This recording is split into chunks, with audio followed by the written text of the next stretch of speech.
ultimately leads to desertification. We start to remove the soil, cannot have plants, eventually there's nothing to hold the soil in place, and it will become a desert. We're losing our surface runoff, so our surface runoff will increase, we're drying up our wells, and eventually the microclimate becomes inhospitable.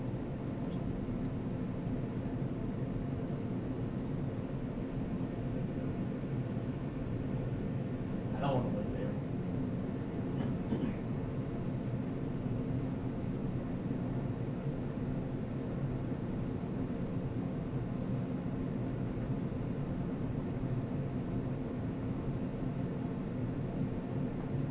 We looked at kind of where our global desertification is. Here we are in Arizona and New Mexico, kind of the western part of Texas. Anyone from West Texas? I heard they got his tumbleweeds and oil wells out there. That's it. And I think this is where we ended up last time. I think we stopped on this slide where, you know, we have this desertification and we go, well, we've got this overgrazing, we don't have enough precipitation. Why can't we just irrigate? Well, not a whole lot of water going on out there. They don't have a lot of water in California. They're very strict on their laws about irrigation, what you can and can't use water for, because they just don't have enough in their aquifer to sustain irrigated practices out there. So I think we made it right here when we talked about that. You remember I was mentioning that if we have these salts in our water, we're irrigating the salt over the top of the over the crops, and that water is evaporating, leaving the salts behind. Because most of the time, water will evaporate at a different vapor pressure than whatever is in the solution. And so the salts are left behind. Remember, I used the salts in your baseball cap. It's the same principle. The salts in your body, the calcium, the potassium and the calcium and the sodium that are in your sweat eventually diffuse into your bill and then evaporate out, and then you're left with this salt ring. That's how you can tell someone's been working outside or not. If you've got an office job, your hat's not very white. If you work outside, it's kind of like a sign of respect. And so you would think that what you could do would just be to apply more water to kind of flush that salt out, but you're just running the salt, you're just pushing the salt back into the water table that you're irrigating the crops with.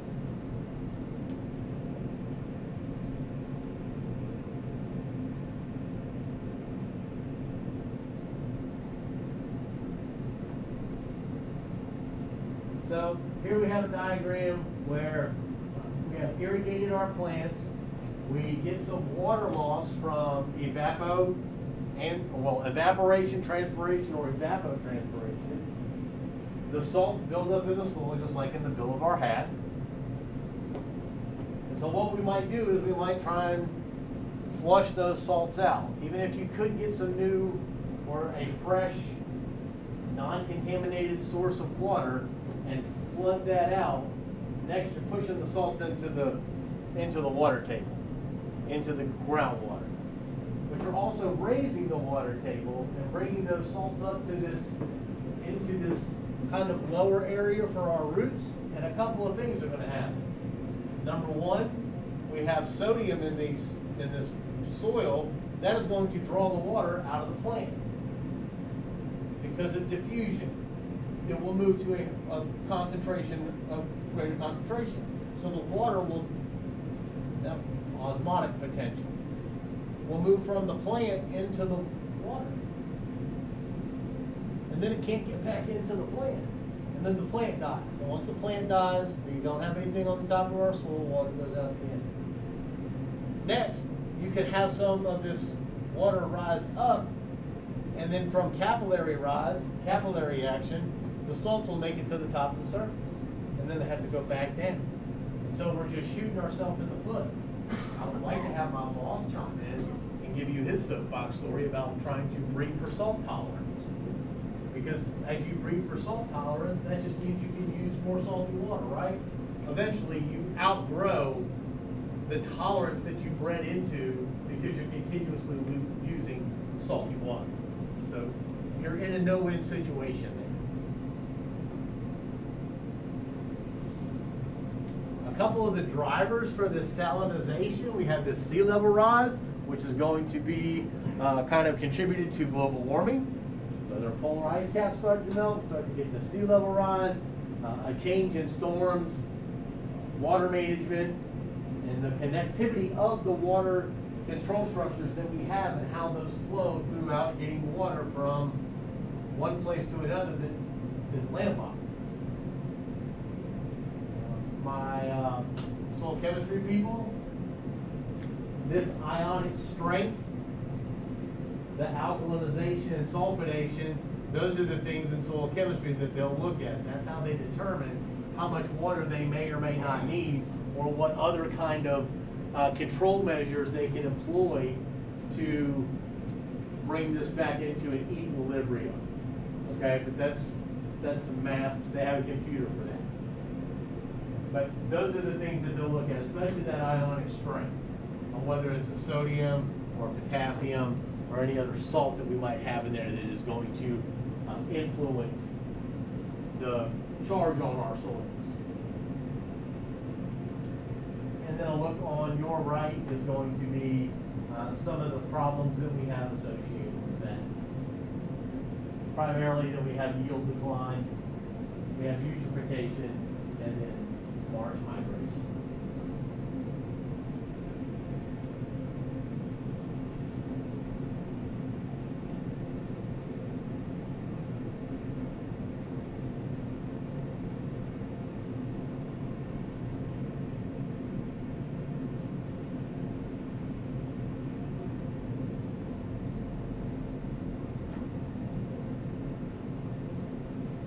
So here you can see that we have this salt on top of the soil, just like we have on the top part of the pad.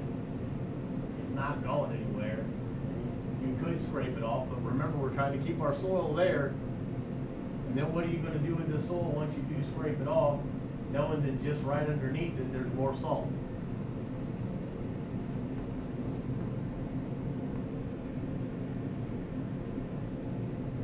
When I was in Mississippi State, in fact, this article just got published. There was a fellow graduate student who was looking at barley and interspecific breeding to improve salt tolerance.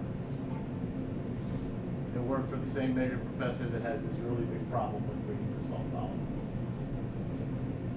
But again, he was doing it, because it does need to be done. They do need it.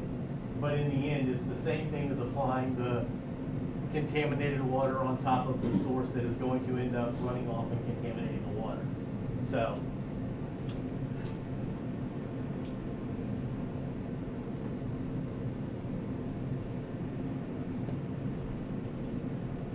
deforestation, I think we kind of covered this. I might have rearranged the slides from the last time that we were in class. But deforestation is increasing. We've got to have wood to build houses. We need the land so that we can grow crops. It's a real big topic. I'm trying to figure out how to get away from it. Something that was in here was this was Costa Rica.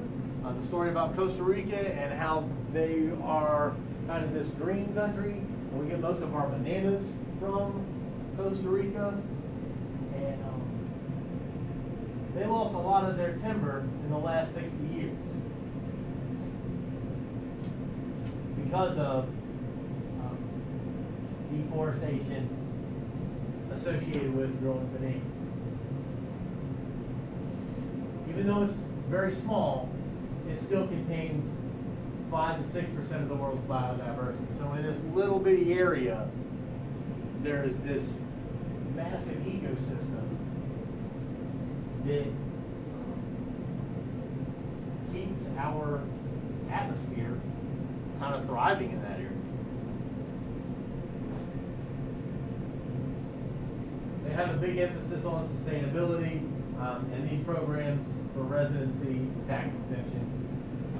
They come in and commercial log that out with slash and burn agriculture,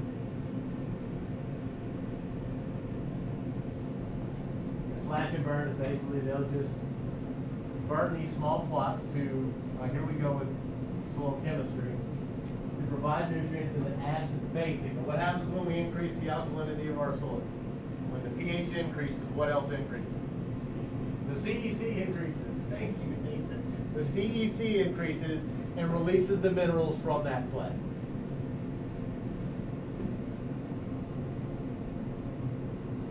Eventually, they don't put any fertilizer back onto those plots, and they eventually deplete the soil of nutrients.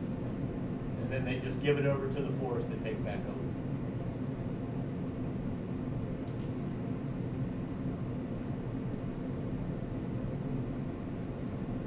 He had some things in there about, I guess this was Rick that taught this last semester, or last spring. In cattle ranching,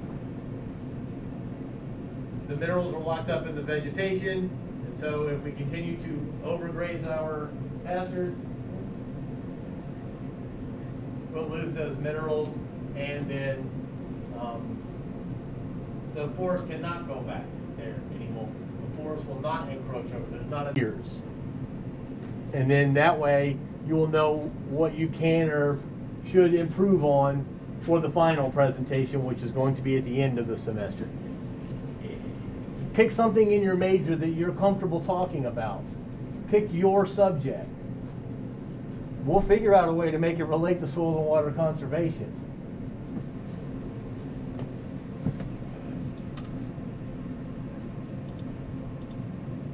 And I'll post these notes online so that way y'all can see it. So y'all can see this. And so the topics are due February 2nd. The presentation is going to be the week of March 2nd and March 4th.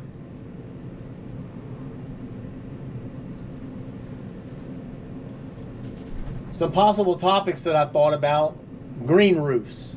Has anyone thought about anything about green roofs? Okay. Water barrels, saving rainwater. The eutrophication of Lake Erie.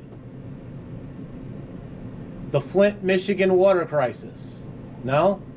Okay. Tennessee coal ash spill. That was in Kingston about 10 years ago. Is that something? What? Down from there. I'd like to do that. Bet. So you're in. You got the coal ash spill in. Your name? Troy. Troy Melton? Yeah. Got it. Cool. Troy Melton for Tennessee coal ash. I'll write that in.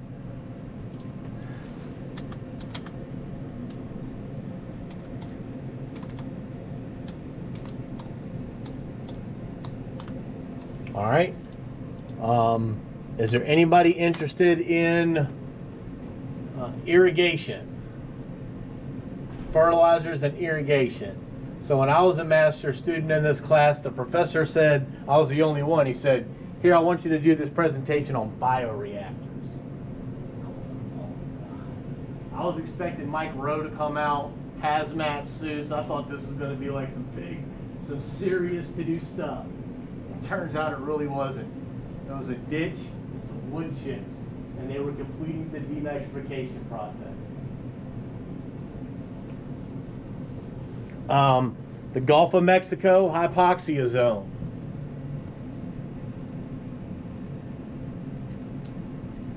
There's been some, I guess if you can think about any kind of mining contamination that's going to impact some streamway, the Tennessee Tombigbee Waterway, waters of the U.S.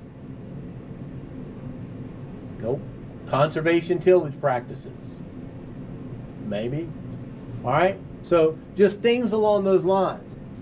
Y'all, I really just want you to give you a topic about something that's of interest to you. Rather than me telling you, because I looked at the topics that the last class had to do a 10-page paper on. If you want to do a 10-page paper on the eutrophication, she said, I don't want to do a 10-page paper on anything. But there are some students who like to do papers. That tends to be their strong suit. So it's half and half and back and forth. And so I don't want to grade 25 10-page papers. I never had any sympathy for a professor who gave those and then complained it was taking them too long to grade it. Like, you shouldn't have made it 10 pages then, dude. So I think that a presentation and leaving Tennessee Tech, you should be able to give a presentation. 5 to 7 minutes on the topic that you're most familiar with. I just want you to get comfortable doing this because it's not hard. It just seems like it is. Okay?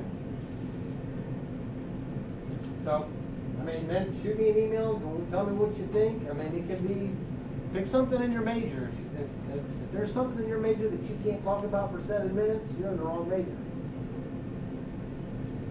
All right? Because of the Tennessee technological difficulties that we are having today, class is distance. Enjoy the day. It looks like it's kind of beautiful out, isn't it? Yeah, I'll do both.